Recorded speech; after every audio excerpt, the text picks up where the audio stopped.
喂，上一次说好的老公是钻石王老五，我问你，钻石呢？上一次说好的不用996，躺吃躺喝还不用减肥，我问你是不是唐朝杨贵妃啊？你说差不多，差不多，你家猪跟杨贵妃差不多呀？这次我他妈刚对准，你的人给我带下来了，说老黑鬼勾错魂了，没事吧？他奶奶的，你好歹迟个3秒钟再过也行啊！老阎王，这一次你要是再不给我个交代，我就学猴子掀了你的地府！小医官，别动怒嘛，这次确实是失误了。我本来是想送你回去享受的，可是你的肉身已经被开膛破肚验尸了，现在想回去也回不去了。不如咱们接着投下一个。下一个投到哪儿？什么身份？北周平王府的世子妃，但世子可是北周战神呢，身份地位那是相当高的。最主要的是1.85米，8块腹肌，帅不帅？哎呦，那叫一个俊俏！老阎王又给我玩什么花招呢？那世子既然如此优秀，世子妃又是因何社死的？才便宜了我这只色鬼？那原主是吃错了东西。你将他的鬼魂叫过来，我问问。老死鬼，这次休想骗我！快去将那原主的鬼魂叫过来。阎王，那女子刚喝了孟婆汤，忘记了填字。又是这招，骗我都懒得想新花样了。你看啊，这不是我不愿意，实在是晚了一步啊。我不管啊，这次你要给我个保障，不能像前98次一样诓骗我。好歹我也是天庭卫生部天一大帝最得宠的小弟子，这次你若再骗我，等我本事以后神元归位，定让师傅断了你所有的药。我看你这个老寒腿在这地府怎么扛得住。她本是天庭唯一的女医官，卫生部的宠儿，爱好有很多，美男美女美酒，几万年来从未变过。若不是喝醉了酒捏了一把王母的，也不会被小心眼子的王母娘娘罚下界力竭百世。那我保留你的天眼，若有事可随时召唤黑白无常。在阳间当个鬼老大，又是世子妃，那肯定不缺钱花，听着好像还不错。最关键的是，终于可以光明正大和美男。想他天上地下这么多年，就是投到母猪身上也没有被公猪拱过，于是爽快的回应：行，孟姐姐又见面了，瞧着又漂亮了不少呢，这是要迷死多少鬼呀？哟，小医官，这次什么人设呀？还行，区世子妃。说着将身子往前倾了倾。我上一世收集的美男图已经悄悄送回你的住处了，孟姐姐可要慢慢欣赏哦。对了，阎王这次保留了我的天眼，皇后姐姐若想要，我便让黑白无常出差的时候顺便给你带回来。你这小鬼，他只给你开了天眼，你没有记忆，猛然瞧见那丑哥俩，岂不吓死了？哎呀，这不有姐姐吗？得，喝了这碗汤，投胎去吧。谢谢孟姐姐。苏清婉接过孟婆手中的汤，美滋滋地喝了下去，瞟了眼身后的鬼，心里暗自嘚瑟。哼，你们喝的那叫孟婆汤，我这叫琼浆玉露。行了，今日提前下班了，明天再来排队吧。隆起28年，清风院，穿着一身破旧喜袍，趴在地上的女子艰难地睁开了双眼，睁眼的同时，眉间多了一抹红色的凤尾花。还没缓过神，一阵记忆如同千万只虫蚁疯狂涌入自己的脑海中。礼部尚书嫡女苏清婉，年16，继妹苏清河嫉妒其才貌，大晚上扮鬼将人下进池塘，被救上来后发了一场高烧，从此得了疯病，时好时坏。平王世子萧景池，年20，4年前出征，为救太子被敌国毒烟攻击，全身皮肤溃烂发脓，脸上也有一块恐怖的毒斑，据说还伤了根本不能人道。闹那萧景池从战神跌落成废物，曾被一女子羞辱，自此性情大变，对人非打即骂，有虐女癖。原主是被继母命人为了迷药用一顶破轿子抬了过去，然后被人丢在这间破屋子里，还落了锁。结果药量太大，加之原主心中本就没有太多生的欲望，便直接嗝屁了。奶奶的，老阎王个老骗子！罢了，小妹妹，既然你我如此有缘，你就好好的去投胎。接下来，姐姐我替你报仇雪恨啊！既来之，则安之。先睡觉，睡饱了明日好会豺狼。门外响起了开锁的声音，苏清婉继续装睡。没想到虽然是个疯子，模样倒是标致得很。说话间，手猥琐地往苏清婉衣领处伸去。你这个疯子，竟敢撅断我的手指！你是谁啊？我当然是你的夫君，平王世子萧景池。没想到苏家给你喝了这么多迷药，这会儿就醒了。你是萧景池？苏清婉看着眼前这个身高1.6米、体重160的男子，露出的胳膊上还有大大小小的黑斑，脸上戴着一副黑色半遮面面具，露出的半张脸怎么看怎么不像是个帅哥。我还没有尝过疯子的滋味，你若乖乖伺候我，好好圆了这洞房花烛夜，刚才的事我就不与你计较了。话音刚落，苏清婉猛睁开眼睛，一脚将其踹倒在地，抡起旁边的椅子照脸狠狠砸了下去。我他妈不能自裁，但是能送你去见老阎王。到了地府替我转达阎王，这笔账我慢慢跟他算。你这个疯子，小婊子，你竟然敢打世子，看我不扒了你的皮！妈的，肥的脖子都找不见，哼，就这还1.85米，八块腹肌嘎嘎帅。苏清婉深呼吸，原本以为只是矮和胖，想不到最厉害的是丑。你这个小疯子，明日我定让人将你捆乱，将你扒皮抽筋活剥了。愁死了！来来去去就这么几句威胁的话，你姑奶奶我是吃熊胆长大的，最不怕的就是被威胁。说着便抬起脚狠狠地踩了下去，鸡蛋碰撞的碎裂声清脆响亮。让你霍霍别人，遇上我算你倒霉。苏清婉只一眼便看出这货身上的斑是常常逛窑子得的性病，这老阎王也不知收了王母多少好处，一世比一世投的离谱，这还不如投到猪身上呢。原主这副身子太弱，只活动了这一小会儿便累得不行了。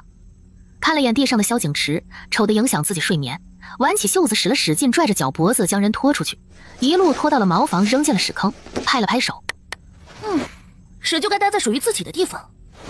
这都什么时辰了？新娘子第一天进门就睡到日上三竿，说出去没得叫人笑话，还不抓紧起来干活？娶你的时候，我们府里可没少花银子。看来是传说中的恶婆婆了。好，好得很。刚揍完一个，下一个就自动找上门来了。姑奶奶，我正气不顺没处撒火呢。小疯子疯疯癫癫的说什么呢？还愣着干什么呀？后院几10个公桶还没有刷呢，以后没早起来，先将公桶刷了，刷不完不许吃饭。别以为自己是疯子，还是世子妃就可以不用干活了。大清早的能不搁这逼逼赖赖的吗？还让不让人睡觉了？你个小疯子，知道我是疯子还惹我？那我便发个疯给你看看。不是要刷公桶吗？在哪？带我去。我知道，我带你去。门口不知何时多了一个小萝卜头，穿着一身满是补丁的衣服，瞧着应该是家生子的奴才。带路。苏清婉拽着婆子的头发使劲往外扯，婆子被拽得吃痛，双手抱着头大声骂道：你个小疯子，再不放开我就教你。苏清婉突然停了下来。喂，小萝卜头，将你的袜子脱了。小萝卜头看着苏清婉光着脚，以为她要穿自己的袜子，也不管穿不穿的上，一屁股坐地上就开始脱。那婆子嘴里正骂骂咧咧，突然被人用东西堵住了嘴。愣着干嘛？带路啊！等下给你买新袜子。小萝卜头噔噔噔的往前跑带路，早知道是用袜子堵嘴，他就先去鸡屎上踩一踩了，一路来到后院。就是在这里，那里有水。知道啥叫干洗不？小萝卜头摇了摇脑袋，我今天就让你见识见识。苏清婉提着婆子走到公桶旁，将婆子的头塞进公桶，左3圈右3圈，上下颠3颠，接着又是下一个。他每日还让你干什么？砍柴、打扫猪圈。猪圈在哪儿？带我去。说着将婆子从脚拽着往前拖，小萝卜头在前面带路，比刚才跑得更快了。来到猪圈，苏清婉将人拎起来扔了进去，拍了拍手：走，去吃饭。还没到饭点，这个时候没饭吃。你们这里不吃早饭啊？每日只吃1顿午饭。厨房在哪儿？姐带你去陵园购。王师傅，夫人要吃烧鸡，怎么还没做啊？已经做好了，在备餐区放着，这就给嬷嬷拿。奇了怪了，我明明放在这儿了，怎么没了呢？我看你是不是偷懒没有做？乔嬷嬷，你可不要诬陷我呀！我一早杀鸡准备的时候，张嬷嬷还瞧见了呢。张嬷嬷那婆子又不知道去哪里偷懒了，一晌午都没有瞧见她人。清风院小菜园里，一大一小专心地啃着手里的鸡肉。我说小萝卜头，这平王府平日里就是这样苛待下人的？这里不是平王府。你说什么？这里不是平王府啊！不是平王府？怎么回事？我投错胎了？可是原主记忆没错呀，是嫁给平王府世子。这死阎王又搞什么鬼啊？那这里是哪里？我是谁？这里是神府。你是小疯子。疯子偷的烧鸡你别吃。他们在那里，将那个小疯子给我绑了！快跑！小萝卜头拽着苏清婉的袖子转身就跑，冲进一间屋子，快速将门闭上。我说你跑什么？哥哥，母妃，你又闯什么祸了？苏清婉瞧着这抓马的一幕，还没有理清是怎么回事。门外的妇女带着一众婆子丫鬟冲了进来。弟妹这是怎么了？瑞儿又惹什么祸了？惹了什么祸？他带着这个疯子将张嬷嬷用来刷了公桶，将人丢进了猪圈。还有这个小疯子，昨晚还将光儿揍了一顿，扔进了茅坑。若不是光儿身边的侍卫发现的及时，指不定要在茅房里待多久。我可怜的光儿，从小到大何时受过这种欺辱？我要这个小疯子抵命！你身后的2位，一个是咱们的母妃，一个是我哥哥，也就是你的夫君萧景池。我们暂时借住在舅舅沈家。眼前这位是舅母王氏，是个母夜叉。你偷了她的烧鸡，又打了表哥沈和光，这下完了。小崽子，你说谁是母夜叉呢？是不是你教唆着这个小疯子这样做的？弟妹莫生气，确实是瑞儿太淘气了。偷吃的烧鸡，等王爷这月俸禄发了，给你补上。至于张嬷嬷，我亲自去给她道歉。母妃，住嘴！至于婉婉，她有疯病，你们也是知道的。往后我会看好她，不出清风院。我会让王爷请太医来给文光看病的。请太医？多厉害的太医能将内处还原？你知不知道这个小疯子硬生生的将光儿内处踩碎了？至于王爷的那些俸禄，估计还不够买那些冰块的呢。苏清婉这才发现那床是一块玄冰制成的，怪不得整个房间如同冬月寒雪。合着昨晚那货不是萧景池，是沈和光冒充萧景池想要将自己睡了。早晨那婆子也不是平王妃，而是沈府的嬷嬷。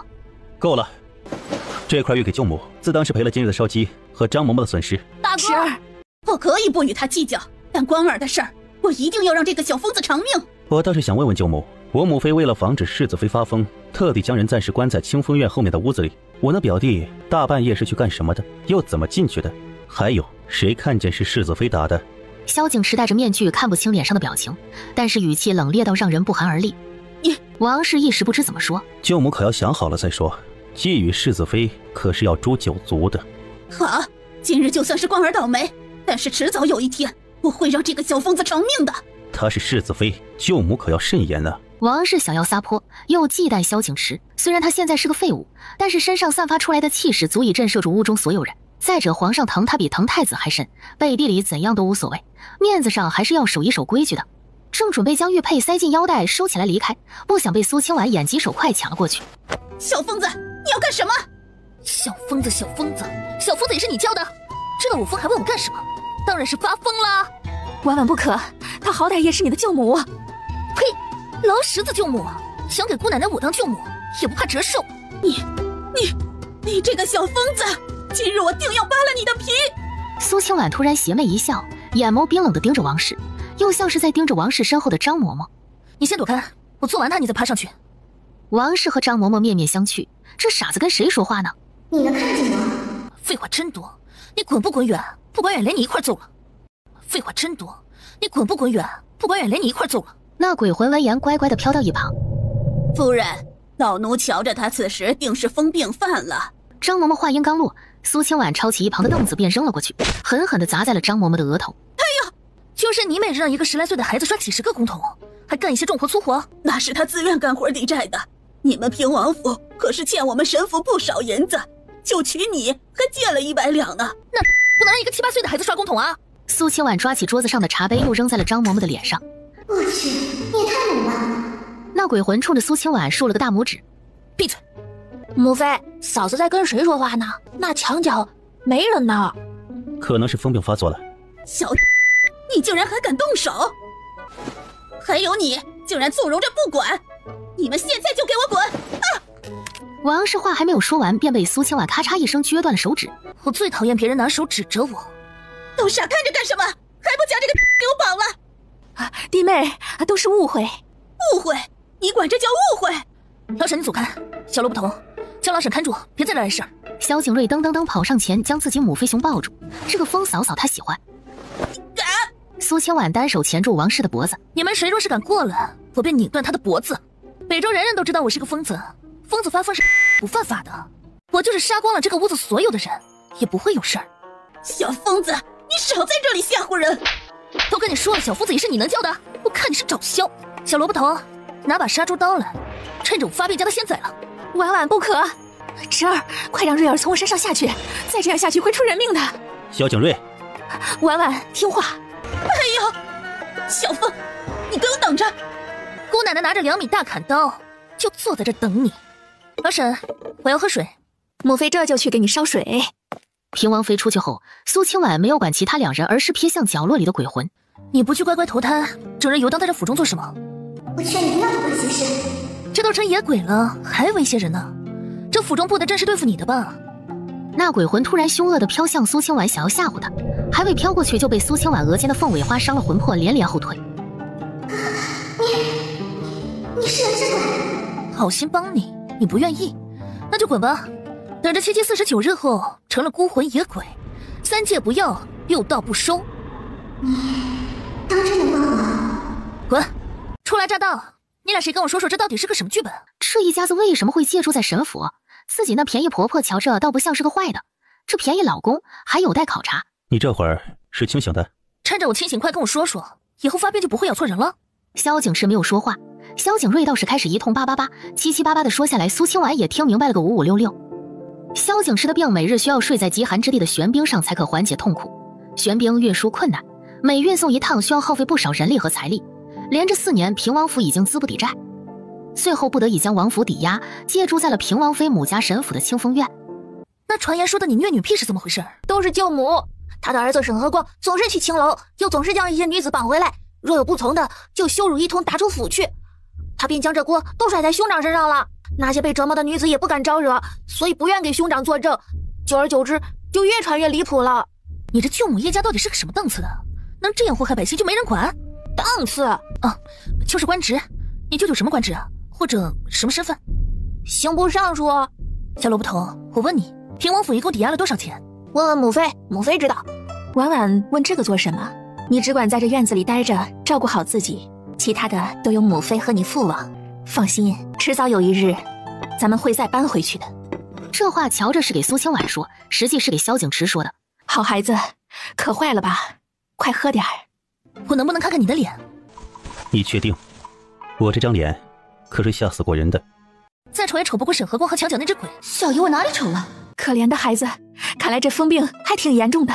我知道你也是被他们逼迫嫁过来的。若你见了我这张脸受不了，我可以与你修一封和离书，你依然可以在这里住。若有一日你病好了，天涯海角，想去哪里就去哪里。若你可以接受，我此生定好好待你。你不嫌弃我疯？你我都是苦命人，你若不嫌弃我，我又怎会嫌弃你？再说，论嫌弃，也是你嫌弃我。平王妃听着自己儿子的话，忍不住擦了擦眼角的泪。只有他知道儿子的内心到底有多苦，从万人敬仰的战神跌落到吃喝拉撒都需要人照顾的废物。若不是为了他和王爷，这孩子估计早就寻死了。那你先让我看看我再决定。萧景池攥了攥拳头，慢慢伸出手将面具拿了下来。苏清婉看着面具下一大半片黑红的毒斑，如数道毒虫在游走啃噬，狰狞恐怖。另一边没有中毒的脸则是白皙俊朗，看来自己错怪老阎王了。这小子若是不中毒，定是个绝世美男，而且这完好的半张脸居然跟那个人很像，包括他的声音。你不怕？这是4年来第一次除了家人外，从别人的眼神中看到的不是嫌弃和惊恐，而是心疼和思念。对，是思念。你这毒可有人跟你说过该怎么治？无治，只能每日靠极寒之地的寒冰才能缓解痛苦。意思就是你这辈子都要睡在冰块上？萧景池闭上眼没有说话。苏清婉瞧着萧景池可怜巴巴的样子，帮一帮这便宜老公吧，她应该谢谢自己不嫌弃原主是个疯子。最主要的是便宜老公这个样子以后可怎么嘿嘿嘿，这都第99世了，总要让他体验一次才好。待明日我去街上买一副银针帮你解毒，别贴那劳什子的寒冰止痛的法子，那边只能加速你这毒的毒性。2针就能解决的事儿，一家子倾家荡产运过来的冰不是保命的是送命的。你会解毒？问完又想到什么似的自嘲一笑。我真是糊涂了，你怎会解这世上无解之毒呢？你看我这样子像疯子吗？既然你是我夫君，我就实话告诉你，我是神仙，你这毒是我徒子徒孙研制的。怎么不信啊？信你个大头鬼！好了，去休息一会儿吧，大家很费体力的。无妨，这点活动只能算热身。我要想想怎么将平王府赎回来。你老舅家风水不好，不能久待。他没有瞎扯，从早上就看见不止这一只鬼，还有7、8个怨灵在院子四周飘荡。他倒是不怕，只是像萧景池这样的凡人，在这种阴气集中的院子里住久了会受到影响的。萧景池只当他发疯并说胡话，却还是很认真的配合着，因为他也想搬出去，至少父王不在的时候可以不用看到母妃还有瑞儿干一些辛苦活，有时候甚至要忍受下人的脸色。我这个玉佩值3000两，你可以拿去当了。你快收好吧，我再想想别的法子。不过你要先告诉我，这王府抵押了多少银子？我记得王府不是抵押给当铺，而是赵氏钱庄抵押了5年，扣除利息，大概得了8万两。苏清婉在心里大致算了一下，10两银子约莫1万元，那就是8000万，还是扣除掉利息的价。好家伙，妥妥一豪宅呀！不过转念一想又蔫了，上哪去整8000万？苏清婉正愁眉苦脸的拖着脑袋，背后一阵阴飕飕的凉风袭来。我现在没工夫搭理你，滚远点。苏清婉头也不回地说道。我可以给你银票。不通用。我说的是人间的银票，不是地府的。好小鬼，坐下来展开说说。我可以给你8万两，但是你要帮我。9万两。成交。鬼魂爽快的答应。苏清婉，完了，要少了，没想到还是个有钱的鬼。萧景池看着自言自语的苏清婉，蓦地有一丝羡慕，起码他活在自己世界里很快乐。说吧。我本是东巷口那家药材铺的少东家，偶然与沈和光相识，他得知我家有一株千年雪莲，说家中有人身患重病，软磨硬泡要买去，家父想着留着是死物，不如救人一命，便将雪莲便宜卖给了他。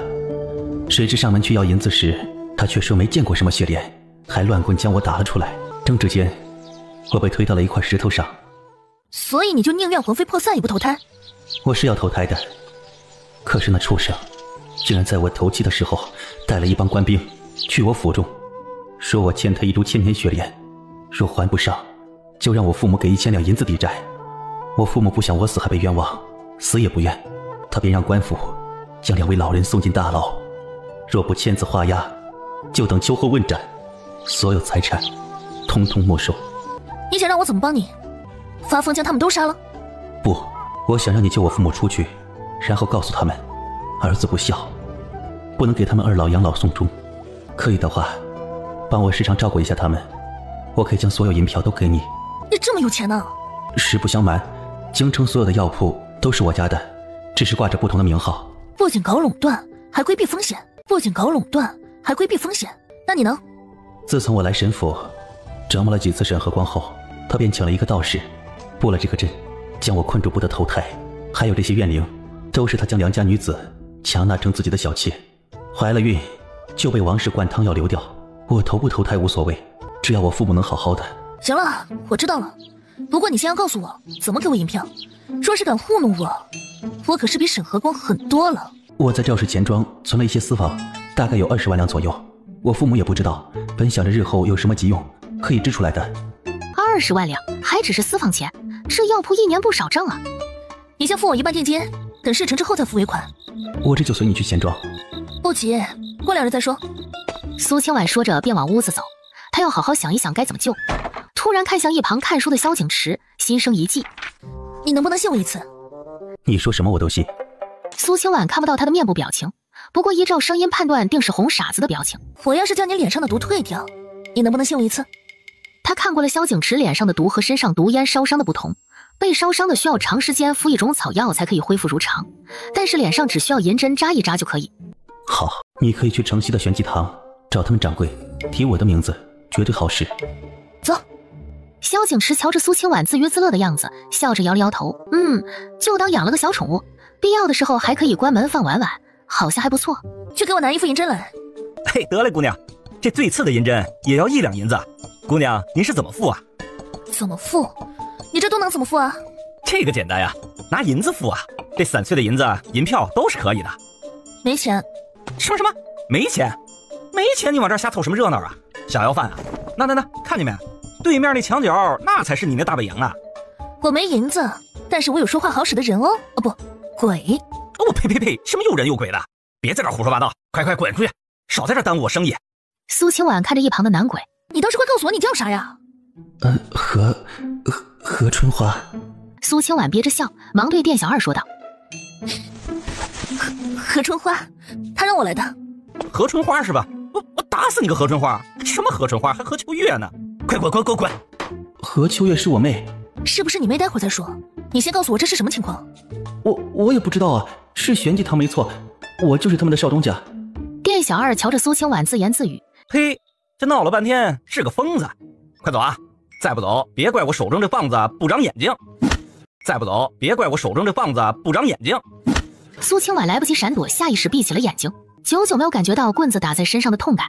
苏清婉慢慢睁开眼，一个身材挺拔的男子将小二手中的烧火棍捏在手里，将苏清婉紧紧护在身后。苏清婉出了背影，泛起了花痴。小二哥，这看着也不过是个可怜人，小哥你何必如此动气？是，爷您说的是啊。这小姑娘她要什么？银针，要贵的。给这小姑娘一副最便宜的银针，记我账上。哎呀，自己都欠了1年多的药材钱没还了，还往这儿穷大方呢。男子尴尬的咳了咳。爷，这您要的药，掌柜的命我早早的就给您备好了。小二哥，谢谢你了。至于药钱嘛，我下次一起补上。嘿，得嘞，每回都这么说，我也没看您真的补上啊。这是你要的东西，拿上你要的东西，快去吧。苏清婉擦了擦嘴角流出来的口水，盯着男子的脸，眼睛里直冒星星。这男子除了年纪瞧着有点大外，长得那叫一个倔。小姑娘，小姑娘。男子瞧着苏清婉，目光呆滞，叫了好几声，却也不见有反应。哎呦，嘿，这瞧不出来，他不仅疯，还是个花痴呢。好了，小姑娘，快回去吧。又摸了摸腰带，掏出仅有的3个铜板，放到了苏清婉手中。苏清婉看着手中的铜板，拉起男子的手，快速掏出一根银针，冲着虎口扎了下去。帅大叔，这3个铜板就当是你付我的诊钱了。哎呦喂，我们这位爷抓药可不是给自己抓的，你这个疯子可倒行，这就开始骗上了。爷，您瞧见没有？您这不是花钱找罪受吗？哎，无妨，不过也是个可怜的孩子罢了。又柔声对苏清婉说道。如此，便谢谢这位小郎中了。苏清婉知道他们都不信自己，这帅大叔只不过是人好哄着他。等过2日你头不疼了再来谢我。说完便大咧咧走了出去，身后的男子眸色稍微惊了惊。苏清婉拿着3枚铜板，在买袜子和买糖葫芦之间毫不犹豫选择了后者。我每日只能出来2颗时辰，多了就会被那些符咒折磨得生不如死。我先回神府等你。你还是好好给我解释解释，烧火棍是怎么回事吧？这，我真没骗你，我都死了1个月了，想来是不是家中发生什么变故了？你能不能去趟和府见见我妹妹？按理说她应该不会有事，如果玄机堂出了事，我妹妹恐怕……不去。我可以再给你银票。生死劫难都有命数，不是我去看看就能解决的。那你为何帮我救我父母？你我相遇，你拿钱助了我，我渡你是缘，也是因果。可过度的干涉别人的因果是会遭反噬的。不过，我可以帮你问问黑白无常，你妹妹的阳寿和劫难。你能召唤来黑白无常？黑白无常在地府的地位可是相当于皇帝身边的太监大总管了。你到底是个什么东西？怎么能随随便便召唤地府的鬼，还能看见我？那些个臭道士虽然有点本事在身上，不过也就只能欺负欺负我们这些无处可去的鬼魂，但是他们绝对没有本事召唤像黑白无常这样的地府大佬的。吵死了！苏清婉踢了何鬼一脚，大声吼道：“我不是个东西！”街上来来往往的人投来奇怪的目光，带着小孩的妇女将孩子拽得紧紧的，快步走。何鬼吃痛的表情，揉了揉屁股：“不疼。你要是再逼逼叨，我就画个符贴你脑门上，叫你钉在这里动不了。”何鬼憋着嘴巴，跟在苏清婉的身后飘回了神府。往清风院走时，路过那道士部的阵眼处，半截似狗啃的黄瓜直直的插在阵眼上。何鬼，这疯子到底是个啥？竟然用吃剩的黄瓜将这鬼阵轻轻松松破了。清风院内，苏清婉推开门，便看见萧景池正躺在玄冰床上，紧攥的手指能看得出他此时非常痛苦，但睁眼看到苏清婉的那一刻，还是柔声道：“饿了吧？母妃已经去准备饭菜了，一会儿就能吃了。”我都告诉你了，别躺在这破冰块上，你为什么不听？我先要告诉你，此刻的我很清醒，没有犯病，所以接下来我说的话，你要认真听好了。萧景池听着苏清婉的话，条件反射的点了点头。我虽然有疯病，但是大多数时候是清醒的。我被关在小破院子时，有一个白发老头常常来探望我，教我医术，还有一些别的。所以，此刻你若信我，我便给你扎针，先替你缓解疼痛和褪去脸上的毒斑。当然，若不信我，那就继续睡这破冰块。你要怎么扎？你放心，最差也差不到你现在这样，就是简单的2针而已。那你扎吧。罢了，就当是陪他玩了。苏清婉看着萧景池一副似是被逼就范的小娘子状，乖，我会很轻的。接着毫不客气的往额头、头顶、后脑勺、太阳穴扎下去。半晌后，萧景池看着自己如刺猬一般的脑袋，这叫2针而已。苏清婉还想再扎，可惜针不够了。拿着手中最后一根银针，快速戳向自己额间的凤尾花，眼睛往上翻看，感觉血流出来后，将额头对到萧景池嘴唇旁，吸。见萧景池不动嘴，催促道：“快吸呀，愣着干嘛呢？一般人我还不给他吸呢。”萧景池先是一怔，又鬼使神差的听着苏清婉的话，乖乖的吸了起来。哎，对，多吸点。你身子孱弱，容易遭这府中阴灵的侵蚀，吸点我的眉心血会保护你的。那阵眼已经被他破坏了，这满院子的婴灵加上河鬼子，过不了多久，这府中怕是要有人倒霉了。河鬼还好知道找寻债主，那些英灵不分善恶，又是怨念极深的，容易伤及无辜。大哥，母妃叫你们啊，我什么也没看见。容易伤及无辜。大哥，母妃叫你们啊，我什么也没看见。母妃，有何事？母妃叫你们吃饭了，不过也不着急，我让母妃给你们留着点你们继续。萧景睿说完一溜烟跑了。你脸红什么？没红，天色已晚，你看错了。苏清婉看了看天空中毒辣辣的太阳，眼睛被我戳瞎了，不应该呀。这针什么时候能拔掉？再过半小炷香。带着记忆也不好，这脑子还停留在上一世的科技时代。厨房内，平王妃听着萧景睿手舞足蹈的演讲。你是说你大哥和你大嫂亲上了？何止是亲上了，我再去迟了一步都……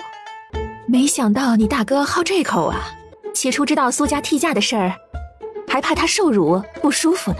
他这个儿子好的时候就不正眼看任何一个女的，甚至排斥女的靠近自己，现在成这样更是躲避得远远的。要不是王爷让他安心，就连他自己都快信了外面说儿子不能人道的传言。你嫂嫂刚嫁过来，她与你大哥一样，也是个苦命的孩子，所以以后万事都要让着她，知道吗？她嫁给你大哥，无论清醒还是不清醒，都没有哭闹。父王和母妃迟早有一日会离你们而去，往后瑞儿啊，要多照顾照顾你哥嫂，让他们莫要被人给欺负了。婉婉来了，快进来吃饭。苏清婉大步走了进去，端起一个空碗，夹了点菜和2块红烧肉，将剩下的红烧肉都拨进了萧景睿的碗里。你吃吧，我不爱吃红烧肉，这2块我拿给你哥。看着碗里的红烧肉，吞了吞口水，一个没忍住，快速将2块肉吃掉。该死的感动，早知道多留2块了。舔了舔嘴，进了屋，将碗放在桌子上。吃吧。你先吃。我刚刚吃了一个馍，不饿，你吃吧。今日这菜竟是有一股肉味，看来是许久没有吃肉的缘故了。明日我让母妃将这玉佩当了，给你买点肉，这些布料做成新衣。放心，只是暂时当一下，以后有机会再赎回来便是。他是从何处得来的？我出生时时常昏迷不醒，有一日母妃遇到一个跛脚又有些疯癫的老道，他说我缺少一魄，带着这玉佩可以助我暂时与旁人无差，至于丢失的魂魄，则需要一个契机方能寻回。什么契机？那老道并未说明。好了，不说这些了，我的针能否拔了？好，你身上的伤需要一种药，暂时我还没银子，等我挣了钱再替你治，到时候连你的腿一块治了。男鬼何春花2个食指对戳。你说要帮我问问我妹妹的状况的，等半夜。此时萧景池眼睛瞪得像铜铃，手指着苏清婉的身后。你能看见他？他是鬼，他是鬼，难道我活过来了？苏清婉白了一眼何鬼子，长得丑，想的倒是挺美的。没准是你从小体质特殊，又喝了我没洗血的缘故，所以也能看到鬼魂。好了，快用热毛巾敷一敷你的脸，敷完后那些毒斑才能全部褪去。这样说来，你平日里自言自语，都是在跟他说话？也不全是，有时候是真的在自言自语。那这样说的话，你没病？是你们一直觉得我有病。那你为何会看见鬼？我又为何吸了你的血也能看见鬼？传言不是说你最怕鬼怪吗？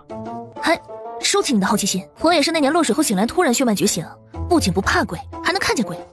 也就是说，你压根没病？天机不可泄露，不要再问了。他为何会在神府？让他自己跟你说。何鬼子又是一通诉苦，萧景池反而冷静了下来。苏清婉突然想到什么似的。你是世子，可不可以救他父母出来？这事简单，不过我有一个要求。什么要求？晚上请黑白无常的时候，能不能让我在旁边也看看？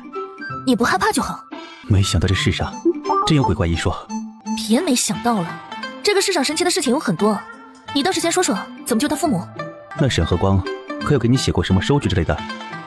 收据没有，本来觉得是朋友就没让写。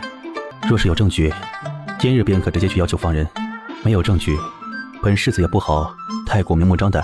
不过你放心，我会书信一封，确保你父母在牢中无恙。至于翻案的事，我们从长计议，是不是可以召唤黑白无常了？你确定你要看？他俩可是很吓人的。萧景池点头如捣蒜。好吧。苏清婉闭上眼睛，只见嘴唇微动，似是在默念着什么。突然额间的凤尾花闪着微光。鬼呢？怎么不见？你后面。白衣男子面带笑容，身材高瘦，面色惨白，一副女相。黑衣男子面容清冷，红眸黑唇，面色稍黑，长得倒是比想象中的俊朗。你要是见了老阎王那个妖孽，就知道俊冷二字不应该用在他们身上。黑白无常合着叫他们来是为了看看长相的。小医官，找我们有何事啊？你们帮我查个人，叫何秋月。哦对，何秋月，看看他的阳寿，还有他这一生的劫难都有哪些。那生死簿都在判官手中，我们哥俩如何能够得知呢？别给我装，将你怀中的副本掏出来。黑无常嘿嘿两声，只好将生死簿变到手上。他这个人是一生行善，还有71年的阳寿。最近一次大劫，正是他此生中最大的一难。若过不去，变成了短命鬼。不是说还有71年阳寿吗？如何又会成为短命鬼了呢？生死簿上的阳寿只是初定版，后面会根据一个人一生行善作恶有所变化。比如你今日做了一件善事，原本可能会活到50岁，结果活到60岁。相反，做了恶事也是一样的，寿命会有所减短。我命由我不由天。哎呦，这小伙子不错呀，竟然知道这生死簿上第1页的内容。这样啊，有空去地府吗？我请你吃饭，请你吃烤恶鬼的头颅。我命由我不由天。哎呦，这小伙子不错呀，竟然知道这生死簿上第1页的内容。这样啊，有空去地府吗？我请你吃饭，请你吃烤恶鬼的头颅。苏清婉一记冷冽的眼神倒过来。哎，君子动口不动手啊！哎，我没有记错的话，你应该还有60多年的阳寿呢。这次被撞本不会要你的命啊，即使是到了阴间，也会将你送上去。只是你一心要报仇，被困在了这里，这反而害了你。你这样只能当个孤魂野鬼啊！先说说那何秋月这次的劫难是什么？这个初定版本啊，是他会被卖到青楼，若是有人救他，便会出现了转机。那要是没人救呢？若是没人救的话，都会因不愿沦落为供人玩乐的玩物，吞金而亡。这姐们这么豪横呢？不过你家可真有钱啊，死都要选择吞金。小医官若是没什么事儿，我们哥俩就先撤了，还有一大堆工作没完成呢。这个，他，按理说也是要跟我们回去的。我不走，我还没有看到父母无恙，我死也不跟你们走，不投胎。哎呀，淡定淡定，你已经死了，可这威胁谁呢？你们先走吧，我会在49日之前将他送回轮回处。老阎王若问，就说我将人鬼暂时留着了。黑白无常闻言只能作罢。黑白无常走后，苏清婉盯着萧景池正色道：现在彻底信了吧？能不能统一战线，不再将我当成疯子了？萧景池嘴角上扬，看着苏清婉不说话，没想到他竟然取了个宝。喂，这里还有鬼呢，你们两个的眼神要不要那么拉丝啊？你不说，我就当我们统一战线了。我与夫人本就是一体，何来统一不统一之说？只要夫人不嫌弃，我这个样子就好。不嫌弃不嫌弃，我封你绝，咱俩不能说是绝配吧，也算上是顶配了。世子，亚青，你将这2封信，一封送到东宫太子手里，一封送到大理寺卿陆师手中。没想到你身边还有这样高冷的小哥哥。亚青是小时候被父王捡回来的，与我一同长大，虽是安危，与亲人无差。我会让他明日去打探一番何秋月的情况。他自从我出事后，王府落魄，父王和母妃便将府中所有下人都遣散，有家的放了身契回家，无家的也安排去了关系好一些的朋友府中。一些年老的嬷嬷则是直接拨银子安排养老了。亚青说什么都不愿离去，除了暗地里保护我之外，还时常借一些私活补贴府中。最近正好在京城最大的青楼醉仙楼干活。他在青楼打工，做什么？打手？给那些姑娘们做妆面染扣单。你是说他给青楼的女子化妆做美甲？亚青从小就心细，除了练武方面也有极高的天赋外，对于语红方面学得更快更好，又对女子从不抱有色心，所以那些烟花之地的女子对其很是喜欢，有时候甚至会为了抢她互殴。倒是个好奴才，为了养主子什么活都肯干。不过你确定他不是弯的？弯的？弯的。苏清婉眼睛看着萧景池的子孙根所在地，就那里，明白不？不要瞎想，他很直，我们之间也没有什么。你对他是没有什么，他对你就不一定了，不然怎么对女子那般高冷？我这样一个大美人站在那里，他都能视若无物，满眼都是你。我这样一个大美人站在那里，他都能视若无物，满眼都是你。无聊，睡觉。娘子这是不管我了吗？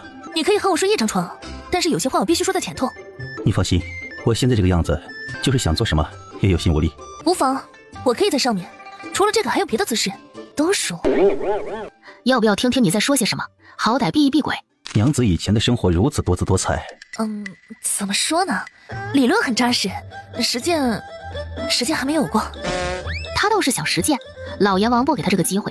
也不知道为啥，每一世无论投胎成啥，只要有那方面，就立马会嗝屁。所以这一世他也只能脑子里想想，不敢真的下手。不然萧景池此时早已被自己拖上床，所有姿势都实践一遍了。你平日里都看了些什么书？不仅有书，还有小电影。小电影？就是真人示范。算了，说了你也不懂。真人示范？你倒是说说，怎么个示范？谁给你示范的？岛国的小鬼子。又是鬼？此鬼非彼鬼。那是人了。哎，不好，我疯癫要发作了。别装。何鬼子咧着嘴目送着两人远去，声音也越来越小。这才飘到审核官屋里，没有鬼阵压制自己，准备赏这孙子个鬼压床，再赏王氏一个鬼剃头。来吧，大宝贝儿。你还没有告诉我你要说的话。明日你就知道了。我这个样子睡在你身边，你不恶心不害怕？姑奶奶，我猪圈都睡过，你这算什么？前几世有一次投到猪身上，可不要睡猪圈吗？最后过年的时候还有幸上桌了呢。实这话听到萧景池的耳朵里却是另外一番意思。这丫头到底经历了多少磨难？明明一身本事，又被人当作疯子关了4年。苏府，苏尚书，好得很。母妃，母妃就是不放心，过来看一看。大儿。母妃，怎么了？你的脸。我的脸？你的脸好了。池儿，你自己不知道吗？难道是你与婉婉哼之后解了毒？母妃，你以后少看点花本子。休要胡说，母妃何时看过那种杂书啊？要不然你的脸怎么突然好了？